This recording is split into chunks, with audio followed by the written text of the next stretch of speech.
Upcoming ప్రోమోలో దర్శన్ ఇంకా శరణ్య ఇద్దరూ కలిసి సతీ సావిత్రి నాటకం వేస్తూ ఉంటారు.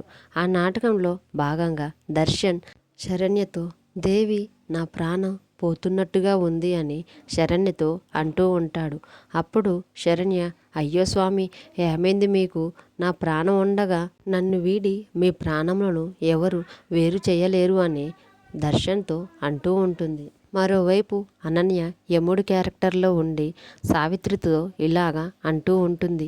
విధిరాతని ఎవరు తప్పించలేరు సావిత్రి అని అంటుంది. ఒకవైపు దర్శన్ ప్రాణం పోతున్నట్టు ఆ బాధ చూడలేక శరణ్య దర్శన్ తలని తన ఒడిలో పెట్టుకొని బాధపడుతూ ఉంటుంది.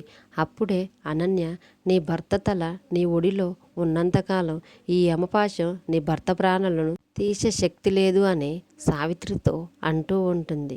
అప్పుడే ఈ సత్యవంతుణ్ణి ఇంకా భూషయనం కానిమ్ము అని శరణ్యతో అంటూ ఉంటుంది. అప్పుడు శరణ్య నేను బ్రతికుండగా నా భర్తను వీడుట అసాధ్యము అని అనన్యతో అంటుంది. సరిగ్గా అప్పుడే దర్శన్ దప్పిక సావిత్రి అని అంటాడు. అప్పుడు శరణ్య ఇప్పుడే వస్తాను స్వామి, వెళ్ళి తీసుకొని వస్తాను అని తన ఒడిలో ఉన్న దర్శన్ని నేల మీద పండుకోబెడుతుంది. ఇదే సమయం అని వేచి చూస్తున్న అనన్య ఈ పాశానికి రాసిన విషయాన్ని సరిగ్గా దర్శన్ గొంతుపైకి వేస్తే నిజంగానే ఒళ్ళంతా విషం పాకి చనిపోతాడు అని శరణ్య వెళ్ళిన సమయం చూసి తన చేతిలో ఉన్న పాశాన్ని దర్శన్ గొంతు వైపుకి విసిరి వెంపటే తన చేతిలోకి లాక్కుంటుంది. దర్శన్ ఎప్పుడైతే అనన్య వేసిన విషం పూసిన యమపాశం గొంతుకు తగలటంతో అప్పుడే అతడు తన స్పృహ కోల్పోతాడు.